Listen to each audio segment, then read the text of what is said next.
Car हे ते नाशिकच्या सीडीमुळेच आलेलं आहे असं विजय वडेट्टीवार म्हणतायत. खरं म्हणजे मलाही पुढं उलगडत नाही आहे. कुठली शिडी कुठलं सरकार. परवाही नाना पटोलेंनी त्या ठिकाणी विधानसभेमध्ये शिडी दाखवली. त्यांनी दाखवायला पाहिजे ना, अध्यक्षाकडे द्यायला पाहिजे. आणि म्हणून मला असं वाटतं नुसते हवेत गोळीबार करू नये. त्यांनी स्पष्ट काय ते सांगावं. उगाच लोकांना संभ्रम निर्माण करायचा, उगाच काहीतरी हवेत गोळीबार करायचा, त्यापेक्षा काय असेल तर एकदा आमोरसमोर होऊन जाऊ द्या. शिवसेना ही जमिनीची दोस्त आहे, त्यामुळे शिवसेनेला कुणीच संपू शकत नाही असं उद्धव ठाकरे म्हणतायत आपल्या. आता अजून काही संपायचं बाकी राहिलं आहे का? आणि मला वाटतं तुम्ही ज्या ब्रँडचा विषय करताय, ज्या शिवसेनेचा विषय करताय, तुमची राहिलेलीच नाही. आता तुमचा ब्रँड त्यावेळेला संपला ज्यावेळेला तुम्ही काँग्रेसच्या मंडळीत जाऊन बसलात. म्हणजे 19ला तुम्ही आमच्याबरोबर राहिलात, निवडून आलात, 55 लोक तुमचे आलेत. आमचे तर 106-7 लोक आलेले होते त्यावेळेला. एवढे लोक आल्यावर सुद्धा तुम्ही आम्हाला सोडून त्या ठिकाणी गेलात आणि काँग्रेसच्या मंडळीत जाऊन बसलात. त्यावेळेलाच तुमचा ब्रँड संपला. माननीय स्वर्गीय बाळासाहेब ठाकरे होते त्यावेळेचा विषय वेगळा होता, त्यांचे विचार वेगळे होते, त्याची आयडिओलॉजी वेगळी होती. पण तुम्ही तर सत्तेसाठी खुर्चीसाठी का साध्या तुम्ही काँग्रेसच्या आणि राष्ट्रवादीच्या मांडीवर जाऊन बसलात आणि म्हणून तो ब्रँड तेव्हा तुमचा संपलेला आहे. मला वाटतं एवढे पराभव तुम्ही तर म्हणजे झाले त्यानंतर तर तुम्ही शिकायला पाहिजे की आता आपला ब्रँड राहिला कुठे. हा ब्रँड कुठे राहिलेला नाही. आणि खरं आहे मार्केटमध्ये अशी ब्रँड येतात जातात काही काळाचे पडद्याडे होतात. तशातला हा प्रकार आहे. तुम्ही हिंदी भाषा आणण्याचा प्रयत्न केला तर दुकानच नाही तर शाळाही बंद करणार. राज ठाकरेंचं मुख्यमंत्री देवेंद्र फडणवीस यांना थेट आव्हान आहे. तर मुंबईला महाराष्ट्रापासून दूर करून गुजरात जवळ नेण्याचा डाव असल्याचा मला वाटतं निवडणुका आल्या की हा विषय मात्र एक पक्का आहे. वर्षानुवर्षी मी बघतो ना, मला 35 वर्ष झाले, मी आमदार आहे, मी नेहमी बघतो. आता isakal.com आहे देशातील नंबर 1 ची मराठी न्यूज वेबसाईट. प्रत्येक अपडेटसाठी isakal.com ला नक्की भेट द्या. महाराष्ट्रापासून मुंबईला तोडायचं आहे, वेगळं करायचं आहे. परवा सुद्धा माननीय मुख्यमंत्री मोदयांनी विधानसभेत सांगितलं की कोणाच्या बापाची हिंमत नाही, बापाची नाही, बापाची नाही. 10 वेळा त्यांनी सांगितलं. बापाच्या पंजोबाची बंड नाही. आता एवढं सांगून कोणाच्या लक्षात येत नसेल आणि फक्त निवडणुका डोळ्यासमोर ठेवून मराठी मतांवर डोळा ठेवून मुद्दाम अशा प्रकारची स्टेटमेंट करत असतात.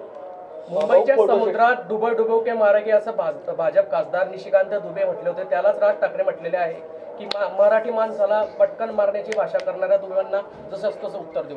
नाही, मला वाटतं तुमचं आपसातलं काहीतरी ठीक आहे, पण हा देश आपण एकत्र आहोत, आपण सगळे एक आहोत. आपल्या देशामध्ये अनेक भाषा बोलल्या जातात, अनेक सगळ्या धर्माचे लोक आहेत आणि आपल्याला असं करून चालणार नाही ना. मला असं वाटतं आम्ही जर उद्या दिल्लीत गेलो आणि आम्ही फक्त म्हणू की मराठीतच बोला किंवा आम्ही मराठीतच बोलू, चालणार आहे का? मला वाटतं संवादाचं सगळ्यात जास्त चांगलं माध्यम आज हिंदी आहे, ते आपल्याला मान्य करायला. महाराष्ट्रात निश्चित आमची भाषा मराठी आहेच, आम्हाला मराठीचा अभिमान आहे. पण आता बाहेर गेल्यावर तर हिंदी बोलावं लागेल. संवाद करायचा असेल, तुम्ही दिल्लीत गेलात, उद्धवजी दिल्लीत गेलात तर मराठीत बोलतात का? त्यामुळे मला असं वाटतं की एवढा द्वेष करून आपल्याला चालणार नाही. आपल्या भाषेचा आपल्याला अभिमान आहेच, मराठी आमची भाषा आहेच. पण दुसऱ्या भाषेविषयी या एक संघ देशामध्ये आपण राहत आहोत, मग ती कुठली भाषा असो, दुसरी तामिळी असो का कन्नडी असो का केरळची असो का हिंदी असो, मला वाटतं असा द्वेष करून चालणार नाही. आम्ही आमच्या भाषेत शिकावं, आमच्या भाषेमध्ये आम्ही काय बोलावं, हा बिलकुल आमचा अधिकार आहे, आमचा स्वाभिमान आहे. पण असा इतका द्वेष निर्माण करून फक्त निवडणुका आल्या की हे विषय का निघतात मला हे समजत नाही. निवडणूक आयोग म्हणजे एक दगड आहे, त्या दगडाला जर सिंदूर लावला म्हणजे शिवसेना आणि धनुष्यबाण चिन्ह हे त्या दुसरं कोणाचं होत नाही. ठाकरे कुटुंब हे नेहमी संघर्ष करत आलं आणि संघर्षच करत आलं. निवडणूक आयोगाला वारंवार शिव्या द्यायच्या, त्यांनाच कोसायचं. निवडणुकीचा निकाल आपल्या विरोधात लागला की बस निवडणूक आयोग बोगस, मतपेट्या बोगस. मग लोकसभेला का नाही म्हटलं असं तुम्ही? आम्ही तर काही म्हणलं नाही एवढा पराभव झालेला आमचा. आम्ही इतके मागे पडलो लोकसभेला अपेक्षेपेक्षा, त्यावेळेला आम्ही काही बोललो नाही. तुम्हाला एवढं यश मिळालं, मग त्यावेळेला तुम्ही का नाही त्याच्याविषयी बोललात? का तुम्ही मतपेट्यांबद्दल बोलला नाही? का तुम्ही निवडणूक आयोगाबद्दल काही अर्वाच्य शब्द काढले तेव्हा तुम्हाला गोड वाटलं? आणि आता हारले, लोकांनी तुम्हाला नाकारलं की मग मात्र निवडणूक आयोग, हायकोर्ट, सुप्रीम कोर्ट हे सगळे तुम्हाला नालायक दिसत आहेत. मला वाटतं काय बोलावं त्यांच्याबद्दल मला खरं कळत नाही.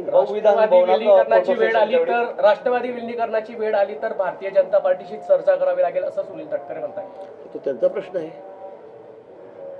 ते अध्यक्ष पक्षाचे, हा त्यांचा विषय आहे ना. कोणाशी चर्चा करू कोणाशी चर्चा करू नये हा त्यांचा विषय मला असं वाटतं. भाऊ विधान भवनात पोलिसांच्या वेळी मुख्यमंत्र्यांची आणि उद्धव ठाकरेंची अतिशय उत्स्फूर्तपणे भेट झाली, पण त्या ठिकाणी मात्र एकनाथ शिंदेंनी जी आहे ती नजरानजर टाळलेली आहे आणि तो व्हिडिओ पण मोठ्या प्रमाणात व्हायरल होतोय. ठीक आहे ना, मग काय आता मुख्यमंत्री तर देवेंद्रजी आहेत. अनेक वेळा यावेळेला मला वाटतं 3-4 वेळा त्यांच्या भेटी झाल्या आहेत ना समोरासमोर. आता चला काय. निवडणुकीच्या पार्श्वभूमीवर ह्या भेटी आता माझ्याही काही लोकांची भेटाभेटी झाली की मी भेटतो बोलतो, पण काही लोकांची भेटत राहतो. कोणाला ठरतात? आता तुम्हाला सगळ्याची गरज नाही, त्यामुळे प्रत्येकाचे संबंध वेगळे असतात. हो, उज्ज्वल निकम यांना राज्यसभेची उमेदवारी निवड झालेली आहे. त्यांची केंद्रीय मंत्रिमंडळात वर्णी लागण्याची देखील चर्चा जी आहे ती रंगलेली आहे. मला वाटतं त्याचं तर सर्वप्रथम मी अभिनंदन, मी फोनवर लगेच बोललो त्यांच्याशी, अभिनंदन केलं. अगदी थोड्या मताने त्यांचा पराभव झाला, त्याचं दुःख आम्हाला सर्वांनाच होतं. उज्ज्वल निकमजी माझे चांगले वैयक्तिक मित्र आहेत सुरुवातीपासून, आणि आज ते राज्यसभेवर त्या ठिकाणी गेलेले आहेत. आणि मला असं वाटतं की राज्यसभेवरचं गेले तर काही फक्त खासदार म्हणून त्यांना घेतलं नसेल, ते एक निष्ठा चांगले वकील आहेत. त्यांनी खूप चांगलं काम राज्यामध्ये देशामध्ये विशेष करून अतिरेक्यांच्या बाबतीमध्ये किंवा जे सगळे देशद्रोही आहेत त्यांच्या बाबतीमध्ये अनेक केसेस ते लढलेले आहेत. होऊ शकतं, काही अशक्य नाही. पण त्यांना जर मंत्रिपद मिळालं तर जिल्ह्यामध्ये 2 केंद्रीय मंत्रिपद होणार आहे, त्यामुळे कुठेतरी रक्षा खडसे यांच्या मंत्रिपदाला धोका मानला जातोय. नाही, मला की तसं वाटत नाही याच्यात दिलं म्हणून याला धोका. तर आम्ही पण भाजपचे 2 लोक आहोत ना इथे, त्यात काय, राज्यामध्ये पण आहोत आम्ही इथे. एकेका राज्यामध्ये एकेका पक्षाचे 3-4 मंत्री आहेत. मला नाही वाटत कुठला धोका वगैरे असेल म्हणून. पण शेवटी पक्षश्रेष्ठी आहेत, त्याच्या बाबतीत कोणाला मंत्री करायचं का नाही करायचं, कोणाला काढायचं कोणाला ठेवायचं ते ठरवतील. भाऊ, जळगावमध्ये ठाकरेंचे जे माजी नगरसेवक आहेत तर ते भाजपमध्ये प्रवेश आहे आणि त्यांना अंतर्गत भाजपमधून विरोध होतोय अशी सध्या बातमी आहे. काय तथ्य काय? माझ्याकडे अजून काही चर्चा नाही या विषयावर, कोणी खाली चालले असेल त्या ठिकाणी. हो, अधिवेशनामध्ये बघायला गेलं तर आमदारांनी केलेली तक्रार की ड्रग्सचं मोठं रॅकेट्स आणि पोलीस यशस्वी नाही आहे असं देखील आमदारांनी तक्रार केलं. सत्ताधारी आमदार जळगावच्या शहरामध्ये गुन्हेगारी वाढले असं चर्चा करत असू शकेल. आता त्यांच्याकडे काही गुटखा पकडला काही पकडला तर त्यावर ते बोलले असतील, बोलले. पण पोलिसांच्या नाही, दावा मी तर या बाबतीमध्ये खूप खरं म्हणजे ड्रग्जवर आपण बंदी टाकलेली आहे, त्या बाबतीमध्ये खूप. देश विदेशातील प्रत्येक घडामोडींचे लाईव्ह अपडेट मिळवण्यासाठी आता साम टीव्हीच्या सर्व सोशल मीडिया प्लॅटफॉर्मला लाईक, फॉलो आणि सबस्क्राईब करा. तसंच सर्व नोटिफिकेशनसाठी बेल आयकॉन प्रेस करायला विसरू नका.